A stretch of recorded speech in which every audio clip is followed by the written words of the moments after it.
un ataque contra el príncipe George, una burla a la memoria de Diana y un decreto furioso del príncipe William que acaba de despojar de todo futuro título al nieto de Camila.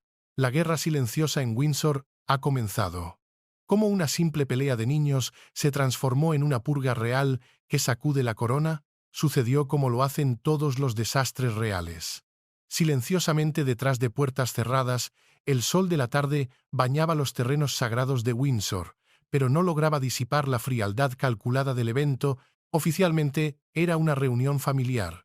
Extraoficialmente era una prueba, una delicada operación diplomática diseñada por el rey Carlos para tejer las dos facciones de su casa en una apariencia de unidad. Por un lado, el príncipe George, el futuro encarnado de la monarquía, un niño que ya caminaba con el peso invisible de la corona. Por otro, los nietos de Camila, los hijos de su pasado, ahora injertados torpemente en el presente real. El aire era denso, no con la calidez de la familia, sino con el zumbido de un protocolo tenso. La princesa de Gales, Catherine, la guardiana silenciosa del legado de Diana, observaba a su hijo con una calma que era en sí misma una armadura. Conocía estas reuniones, pero algo en esta se sentía diferente, como el silencio que precede a una tormenta. Su instinto, afinado por años de navegar las corrientes subterráneas del palacio, le decía que la paz era frágil, una fina capa de hielo sobre aguas profundas y oscuras. El rey anhelaba la imagen de una familia fusionada, una que borrara las cicatrices del pasado. Pero en la monarquía, el pasado nunca es un recuerdo, es una orden que resuena en cada pasillo. Mientras los adultos intercambiaban sonrisas forzadas y conversaciones vacías bajo una carpa de lino blanco, los niños fueron liberados en los jardines, un supuesto santuario de inocencia. Nadie vio el cambio, nadie escuchó cómo las risas se volvían afiladas, cómo el juego se transformaba en un juicio. La noticia no estalló como un trueno. Se deslizó por los rangos del personal como un susurro helado, una onda de choque silenciosa. El príncipe George había sido atacado, y el agresor no era un extraño, era uno de ellos, un niño que llevaba el nombre Parker Bowles. En ese instante, una línea invisible, pero absoluta, fue cruzada. El antiguo pacto de silencio de la corona se hizo añicos, y el futuro de la casa de Windsor, que se creía escrito en piedra, sería reescrito no por un decreto real, sino por las lágrimas silenciosas de un niño destinado a ser rey. La guerra por el alma de la monarquía había comenzado. El césped era un tapiz de verde impecable, el escenario perfecto para la inocencia. Un partido de fútbol improvisado. Pero para Freddie Parker Bowles, el nieto mayor de Camila, no era un juego. Era un teatro de poder. Se convirtió en el recipiente de un veneno mucho más antiguo, un resentimiento destilado que había escuchado en los susurros de los salones privados de Clarence House y Ray Mill House. Las burlas comenzaron como un goteo, casi imperceptibles. Primero, sobre la forma en que corría George, luego, sobre sus modales, su estudiada corrección. Pero el veneno se hizo más audaz, más potente, tomando la forma de palabras infantiles para expresar un desdén adulto. Su voz, más fuerte de lo necesario, cortó el aire de la tarde. ¿Por qué caminas así?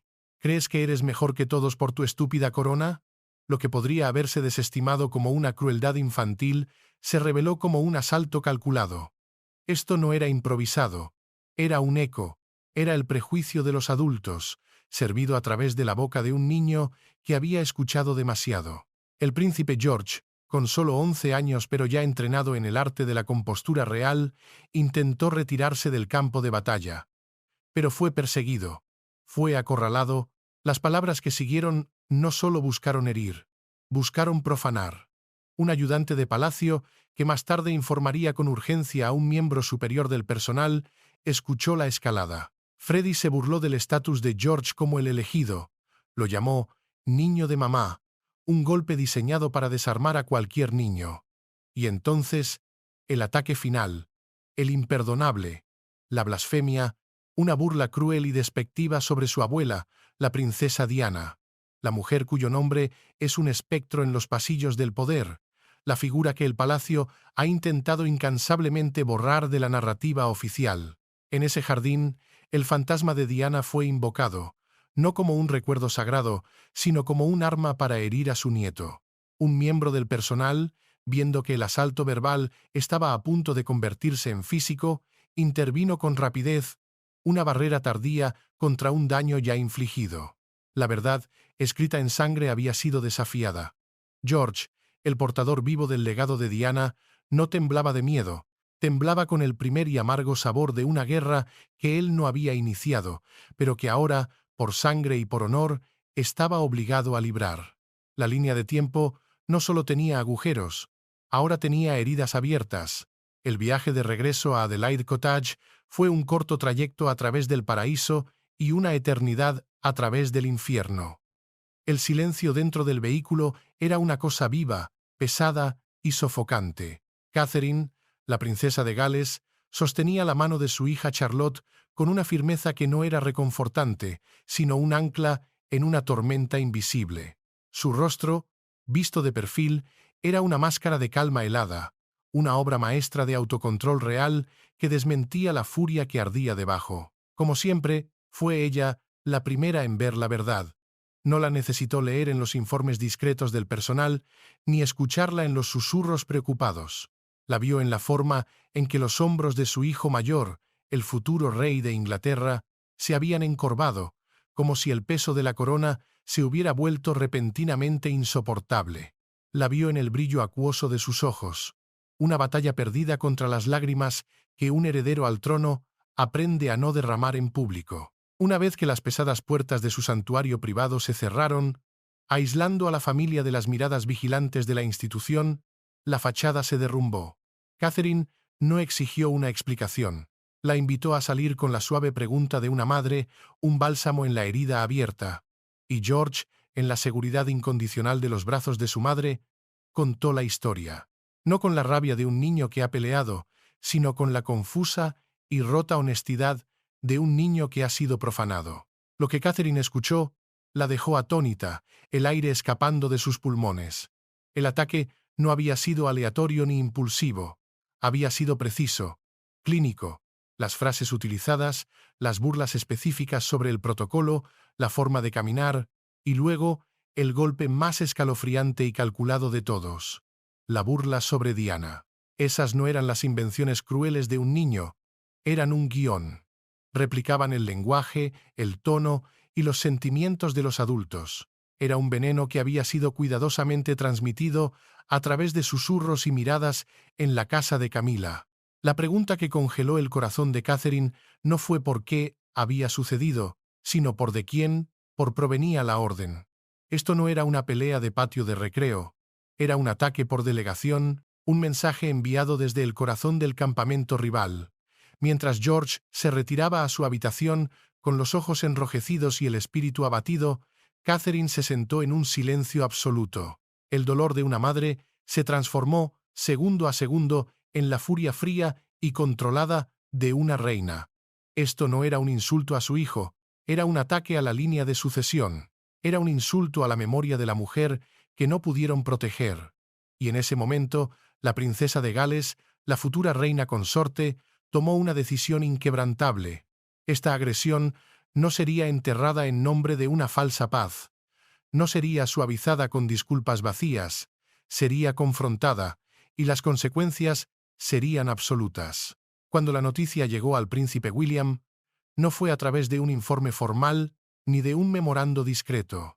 Le fue transmitida por Catherine en la quietud de sus apartamentos, con una voz desprovista de emoción, pero cargada de una furia helada. Para William no fue la recepción de una nueva información, fue la reapertura de una herida antigua y profunda, una cicatriz en el alma que nunca había sanado del todo. El dolor en el rostro abatido de su hijo no era un sentimiento ajeno, era un espejo, un reflejo perfecto de su propio pasado, un eco de las mismas lágrimas amargas que él había derramado en la soledad de los fríos pasillos de su internado. Para el príncipe de Gales, esto no era un nuevo incidente, era la historia repitiéndose con una precisión brutal y nauseabunda. El fantasma de su madre, Diana, no solo había sido invocado como una burla cruel en un jardín de Windsor, su legado, la esencia misma de su existencia, se había convertido, una vez más, en el campo de batalla. La única mujer a la que la institución pasó su vida tratando de dejar atrás, de silenciar y de enterrar bajo capas de protocolo y nueva historia, acababa de regresar. No en los titulares de los tabloides, no como un recuerdo melancólico, había regresado en la sangre y en las lágrimas de su nieto. William se sentó junto a Catherine. El silencio en la habitación zumbaba con una furia invisible, como la electricidad estática antes de un rayo. El dolor que contraía su rostro no era solo por George, era el aguijón familiar y paralizante de su propia impotencia infantil. El recuerdo vívido de las burlas crueles de sus compañeros de clase después de que la prensa publicara las fotos de su madre tomando el sol en España. En aquel entonces, él era solo un niño, un príncipe sin poder, incapaz de protegerla del mundo, incapaz de protegerla de la propia firma. Pero ahora no era un niño, era el príncipe de Gales, el futuro rey. Y, por encima de todo, era un padre. Esta vez no habría silencio. Esta vez habría consecuencias. La paciencia infinita que había cultivado durante años, la diplomacia calculada que había practicado en deferencia a su padre y a las frágiles paces de la institución, se evaporó en ese instante. Vio con una claridad devastadora que esto no era un acto aislado de crueldad infantil. Era el resultado inevitable, el fruto podrido de años de resentimiento tolerado y susurrado en los círculos de Camila. Una cultura que no veía el legado de Diana como una tragedia nacional, sino como un obstáculo persistente. Y que no veía a su hijo, George, como un sobrino, sino como el símbolo viviente y respirante de ese obstáculo. Esa noche, mientras el castillo dormía, William tomó una decisión. Defendería a su hijo a cualquier costo, protegería la memoria de su madre con una ferocidad que la corona no había visto en generaciones. El león, dormido durante tanto tiempo, por fin, había sido despertado. A la mañana siguiente, la maquinaria del palacio se puso en marcha con su habitual y precisa indiferencia, ajena a la tormenta que se había desatado en su corazón. Pero dos movimientos rompieron la rutina. El primero fue silencioso. La oficina de la princesa de Gales anunció la cancelación de todos sus compromisos programados para el día. No se dio ninguna razón. No era necesario. En el lenguaje del poder real, fue una protesta silenciosa, una señal inequívoca de que algo se había roto. Catherine se quedó en casa, en Adelaide Cottage, construyendo un escudo de normalidad alrededor de George, una fortaleza contra el veneno del mundo exterior. El segundo movimiento fue rápido y decisivo. William actuó. Un mensaje, entregado a través de los canales más formales, llegó al escritorio del secretario privado del rey Carlos. Era breve, clínico y desprovisto de cualquier cortesía filial. Decía: ha habido un incidente que involucra al príncipe George. El príncipe y la princesa de Gales solicitan una audiencia privada con su majestad. No era una petición, era una citación. El peso del heredero al trono aseguró que la reunión ocurriera en menos de 24 horas. La confrontación no tuvo lugar en una de las grandes salas de estado de Buckingham, sino en la intimidad forzada del estudio privado de Charles, un espacio revestido de historia y tradición que pronto se convertiría en un campo de batalla. William, el hijo generalmente tranquilo y cooperativo, entró en la habitación con una calma que era más aterradora que cualquier grito. Expuso los hechos sin emoción, detallando las palabras exactas que se usaron contra su hijo, cada sílaba cayendo como un martillo sobre la frágil paz familiar. El rey Carlos, según fuentes internas, expresó una simpatía genuina pero impotente, atrapado, como siempre, en el fuego cruzado entre el deber hacia su hijo y la lealtad inquebrantable hacia su esposa. Pero fue la reacción de Camila la que selló el destino de su familia. Cuando se le preguntó si su nieto sería amonestado por sus acciones, se dice que se rió, una risa ligera y despectiva que llenó la habitación de veneno. «Son solo niños», dijo supuestamente con una sonrisa displicente. «Lo olvidarán en una semana». Esa frase, pronunciada con tanta arrogancia, fue la chispa que encendió la pólvora. El mensaje de William a partir de ese momento fue directo y brutal. Su voz, ahora un filo de acero. «El privilegio real», declaró, no se hereda por proximidad al trono. Se gana. Se gana con respeto, con servicio y, por encima de todo, con honor. Un ayudante, sintiendo la escalada, sugirió tímidamente si una disculpa privada por parte de la familia Parker Bowles podría aliviar la situación. La respuesta de William fue cortante, un golpe seco. Mi hijo no necesita una disculpa. Lo que necesita es una protección adecuada.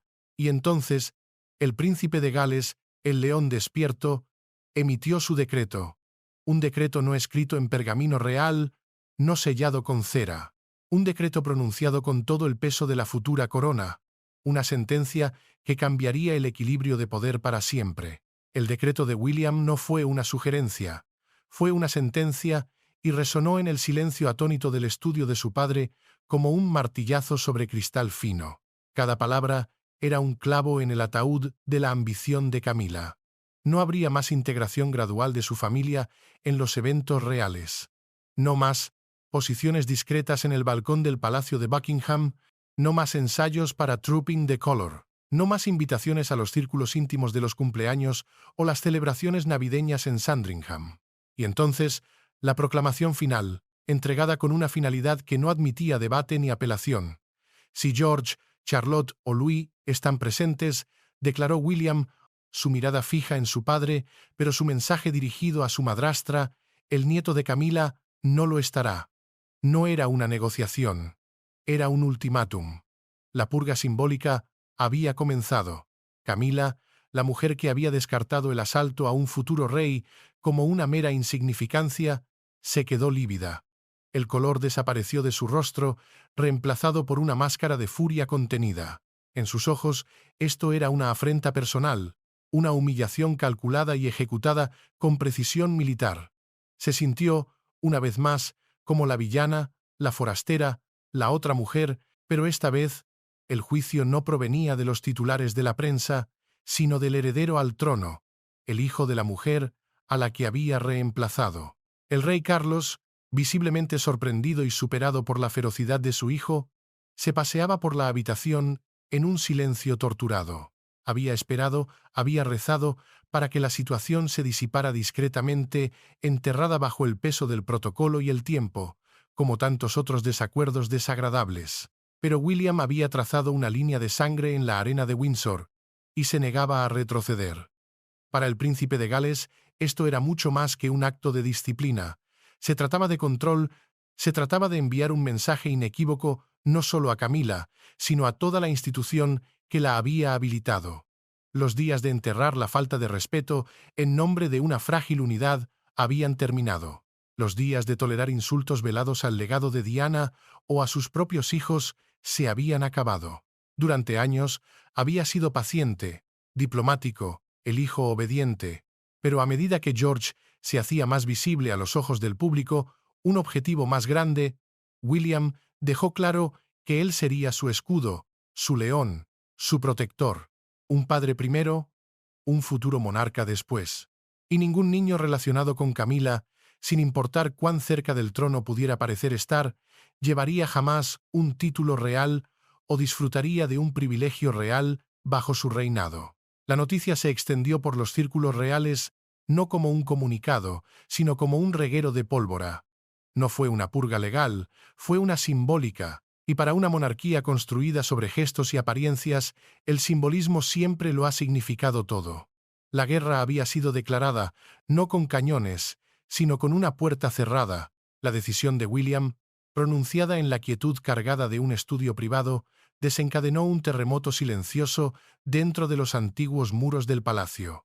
No hubo un anuncio público que sacudiera al mundo, no hubo un comunicado de prensa redactado con cuidado, sucedió como ocurre en todos los verdaderos cambios de poder en la corona, sin una sola palabra de condena pública, pero con una finalidad brutal e irrevocable. Freddie Parker Bowles, el niño que había estado en una trayectoria cuidadosamente gestionada para obtener un estatus honorario dentro de la monarquía, un punto de apoyo para su abuela, fue borrado de cualquier consideración futura.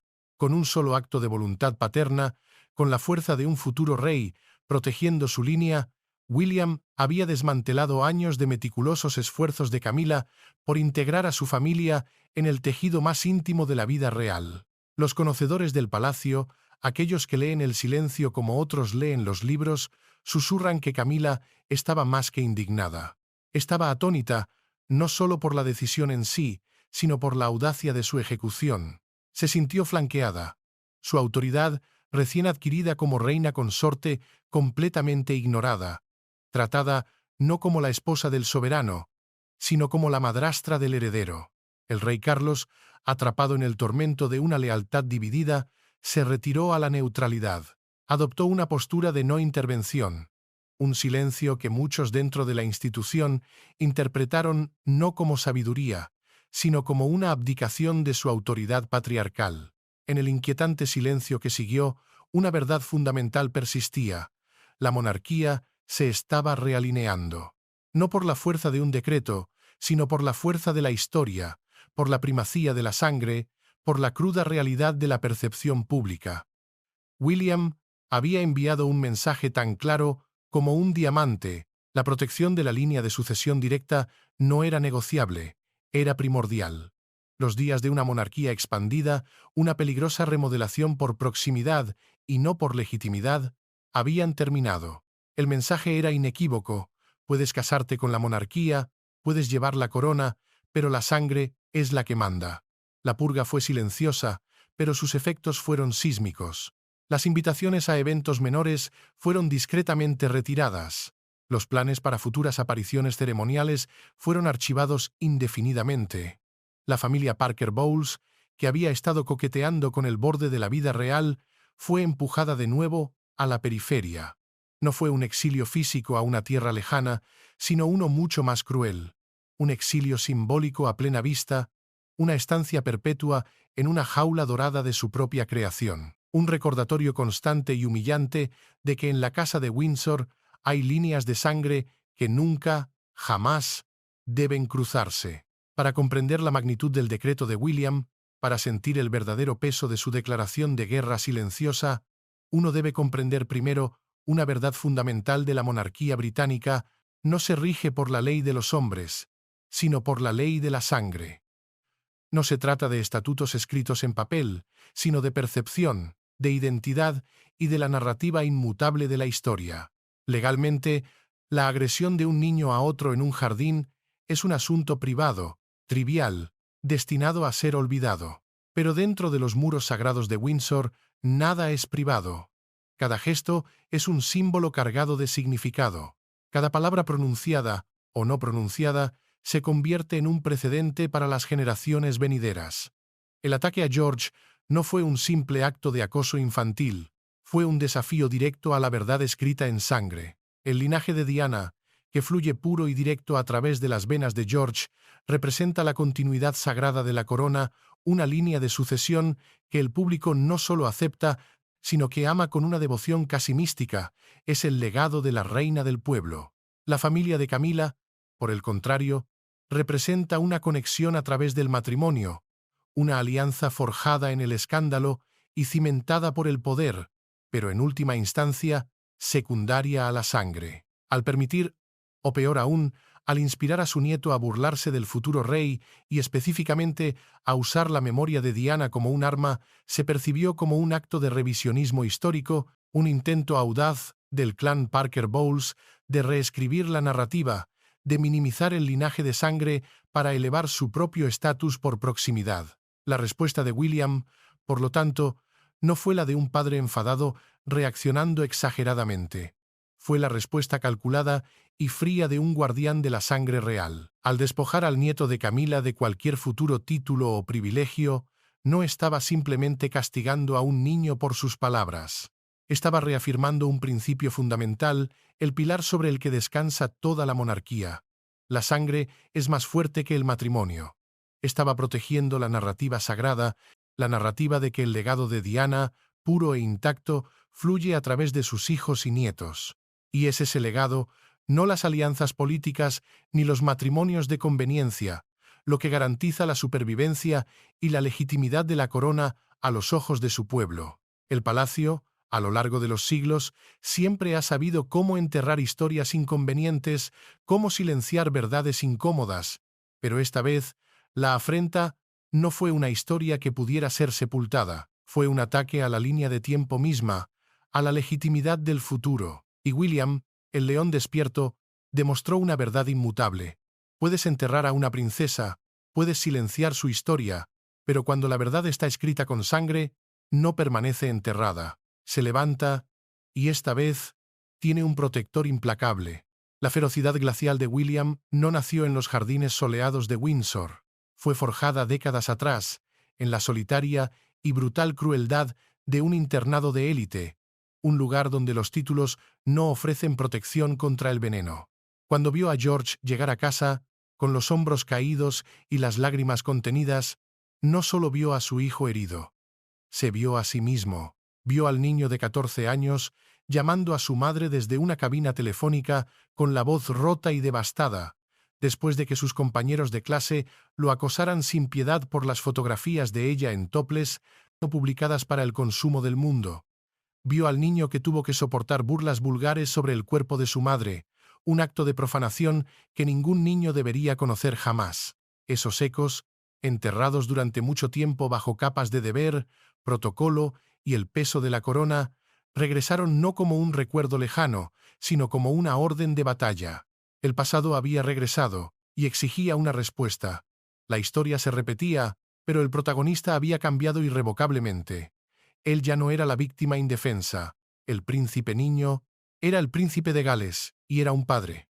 El ataque a George fue un recordatorio doloroso y visceral de que, a pesar de los muros del palacio, a pesar de los guardaespaldas y la seguridad, la vulnerabilidad es hereditaria.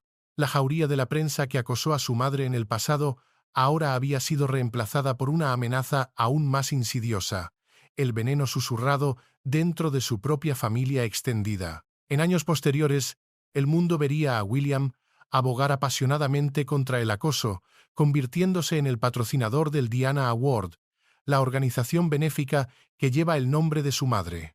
Allí, participando en una sesión con jóvenes, se le pidió en un ejercicio que escribiera los nombres de 5 personas en las que podía confiar si alguna vez era acosado. Escribió el de su padre, su hermano, su abuelo, su abuela, y luego, rompiendo las reglas, añadió un 6º nombre, su perro, Lupo. Un pequeño detalle, casi pasado por alto por la prensa, que revelaba una profunda y arraigada soledad. Toda esa experiencia acumulada, todo ese dolor no procesado y la impotencia de un niño que no pudo proteger a su madre, se canalizó en una única y fría resolución en esa noche en Windsor. Lo que no pudo hacer por ella, lo haría por su hijo. No permitiría que la historia de George estuviera marcada por las mismas cicatrices que él llevaba en silencio. El escudo que nunca tuvo, ahora lo proporcionaría él. La protección que anhelaba desesperadamente, ahora la impondría con toda la fuerza de su futura corona. El ataque en Windsor no solo hirió a un futuro rey, despertó al león que finalmente había aprendido a sobrevivir y a cazar en la implacable selva de la realeza. La respuesta feroz e inflexible de William y Catherine al ataque no surgió de la nada. Fue un reflejo directo, una defensa instintiva del santuario que han construido meticulosamente para sus hijos. Una fortaleza familiar deliberadamente diseñada para ser el polo opuesto de la fría, distante e impersonal infancia real que marcó a las generaciones pasadas. Su estilo de crianza no es un accidente de temperamento, es un acto de rebelión silenciosa. Es la corrección de una herida histórica. Mientras que el rey Carlos y la reina Isabel II fueron criados bajo el rígido mantra de el deber primero, a menudo separados de sus padres durante largos y formativos periodos, William está obsesionado con no replicar ese patrón de abandono emocional. Él y Catherine han creado un hogar en Adelaide Cottage, donde la normalidad es la regla, no la excepción. Un lugar donde los niños participan en las tareas diarias, ponen la mesa y limpian sus propios platos sin ningún trato preferencial para el heredero al trono. Catherine, inspirada por la calidez y la unidad inquebrantable de su propia infancia junto a sus padres, Michael y Carol Middleton, ha implementado lo que los expertos llaman una política de crianza controlada. Una política que incluye una regla casi herética según el rígido protocolo de Windsor, la regla de no gritar. En su hogar se prioriza la escucha activa. Se les permite a los niños expresar libremente sus frustraciones y rabietas, a ser escuchados y validados, no silenciados. Rechazó desde el principio la idea de tener un ejército de sirvientes y niñeras permanentes, asegurando que su mano, y no la de un empleado, fuera la que guiara a sus hijos. Este compromiso inquebrantable fue evidente desde sus embarazos, cuando exigió y recibió una baja por maternidad completa, una desviación radical de la norma real que dictaba una rápida vuelta al deber. Esta fortaleza, construida sobre los cimientos del amor, la presencia y una normalidad ferozmente protegida, es el arma secreta de los Gales. Es su mayor triunfo y su mayor vulnerabilidad. El ataque de Freddie Parker Bowles, por lo tanto, no fue solo un insulto a un niño, fue una invasión a este espacio sagrado. Fue un intento deliberado de inyectar el veneno de la vieja guardia, la política de los pasillos, el resentimiento histórico, la crueldad casual de la élite en el único lugar del mundo donde el príncipe George podía ser simplemente George. La reacción de William no fue solo la de un padre protegiendo a su hijo, fue la de un rey defendiendo su reino. Un reino en miniatura basado en principios que, él cree profundamente, son la única esperanza para la supervivencia de la monarquía del siglo XXI. La familia, primero, no el deber. Y es precisamente por eso que se enfrentó a Camila. Porque ella, y el viejo mundo que su círculo representa, era una amenaza directa y existencial a esa fundación. Para la reina Camila, la narrativa que se desarrolló a raíz del incidente de Windsor no fue solo injusta, fue una repetición cruel de la historia que la ha perseguido durante décadas.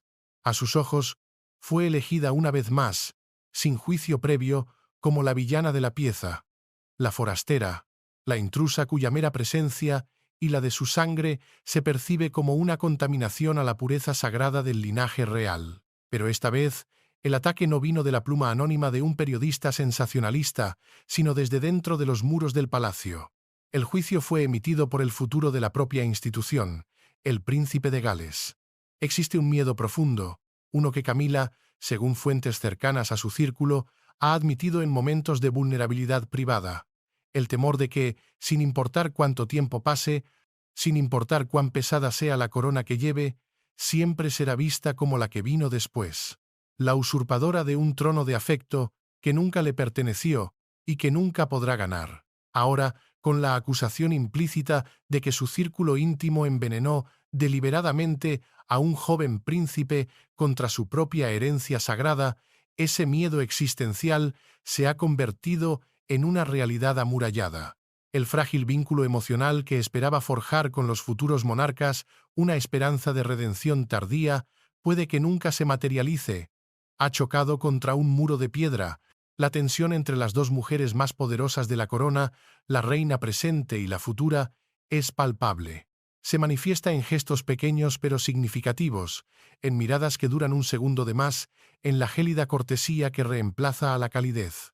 Las teorías, susurradas en los pasillos y analizadas por los observadores reales, sugieren que Camila siente una profunda y compleja envidia hacia Catherine.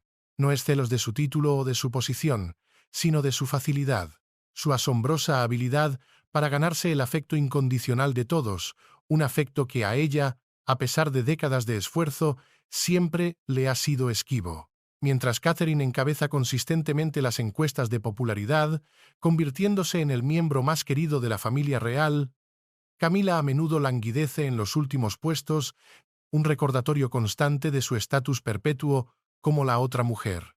Esta disparidad, dicen los conocedores, ha creado una fisura tectónica entre las dos generaciones. La reina consorte, que luchó durante toda su vida adulta por la legitimidad, ahora ve a una princesa más joven, más bella y universalmente amada, que representa un futuro moderno, accesible y peligrosamente popular. Un futuro que amenaza con eclipsar su propio y reñido reinado, convirtiéndolo en un mero interludio. El incidente con George fue para ella la confirmación de sus peores temores, que sin importar cuánto tiempo lleve la corona, a los ojos de la familia de Diana, y especialmente A los ojos de William, nunca será verdaderamente una de ellos. Su corona, ganada con tanta paciencia y estrategia, se ha convertido, irónicamente, en una corona de espinas. La tensión entre la reina Camila y los príncipes de Gales no es un fenómeno nuevo, nacido del veneno en el jardín de Windsor. Es una guerra fría, larga y silenciosa que se ha librado durante años en los pasillos dorados del poder. El incidente de George no fue la causa de la guerra, fue simplemente la batalla que finalmente salió a la luz pública. Un ejemplo revelador de esta contienda oculta, una prueba irrefutable de la fisura, se centra en el acceso a la posesión más sagrada de la corona, el corazón simbólico de su historia, la bóveda real de joyas. No se trata de simples adornos de valor incalculable.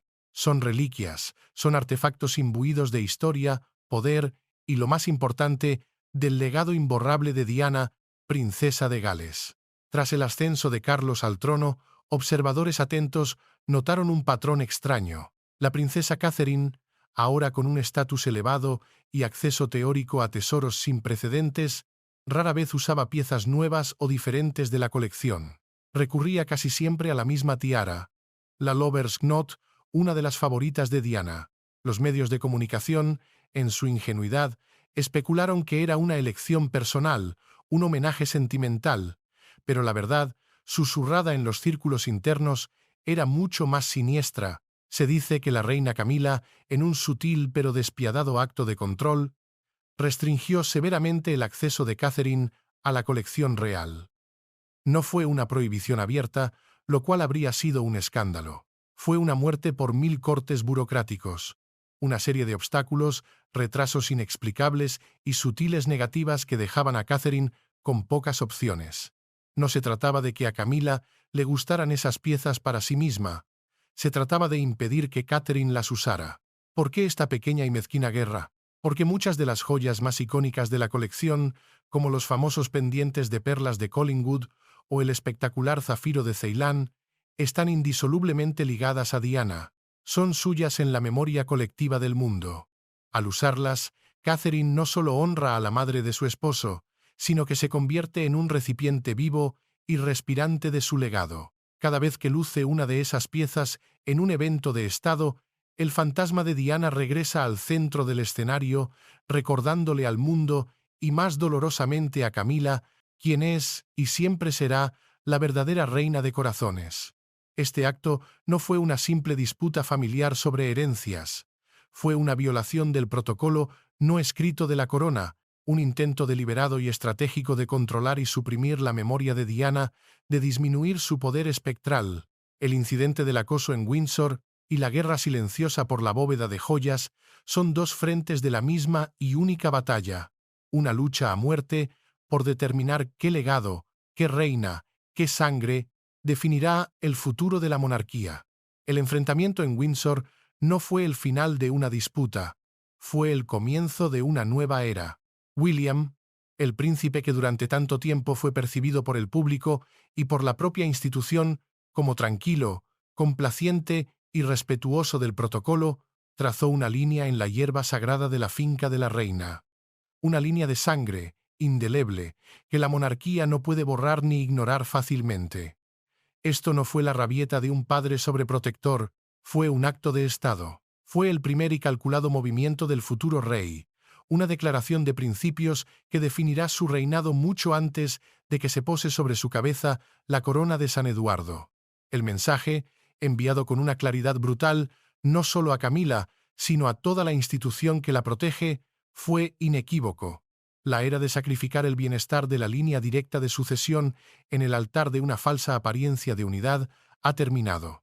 La protección de sus hijos, y por extensión, la protección del legado de su madre, está por encima de cualquier protocolo, cualquier tradición y cualquier alianza matrimonial, sin importar cuán poderosa sea. La monarquía, bajo el rey Carlos, ha buscado desesperadamente la paz a través de la inclusión en un intento de tejer a la familia Parker Bowles en el tapiz real, de normalizar lo que una vez fue impensable. Con un solo decreto silencioso, William ha desgarrado ese tapiz. Su visión para el futuro es clara: una monarquía más reducida, más centrada, anclada no en la proximidad al soberano de turno, sino en la pureza inquebrantable de la línea de sangre y, lo más importante, en la confianza ganada del pueblo. Ha elegido su bando en la guerra cultural que se libra silenciosamente dentro de los muros del palacio, y ha elegido el lado de Diana. El cisma entre la reina Camila y los príncipes de Gales ahora parece insalvable, una fractura tectónica en los cimientos mismos de la Casa de Windsor. La paz, esa paz cuidadosamente construida sobre silencios y compromisos, ha sido rota, y en el silencio inquietante que sigue, una verdad persiste. No todas las heridas están destinadas a sanar. Algunas están destinadas a redefinir el futuro. William ha aceptado finalmente su doble papel, no solo como futuro monarca, sino como el guardián de una memoria que la institución intentó borrar. La corona tiene secretos, enterrados en sus bóvedas y en sus jardines. Pero el príncipe ahora ha encontrado su voz, y la está usando para proteger a los suyos, para vengar el pasado, porque al final, la historia no recuerda quién llevaba la corona por derecho de matrimonio. Recuerda quién se la ganó por derecho de sangre y por el corazón del pueblo. ¿Crees que la brecha entre Camila y los Gales puede ser reparada alguna vez? ¿O esta guerra silenciosa definirá el futuro de la monarquía? Comparte tus pensamientos con nosotros en la sección de comentarios. Gracias por ver Intrigas de la Corona. No olviden dar me gusta, compartir este video y suscribirse a Intrigas de la Corona para no perderse ninguna de nuestras revelaciones. Hagan clic en el siguiente video que aparece en su pantalla, les aseguramos que lo disfrutarán.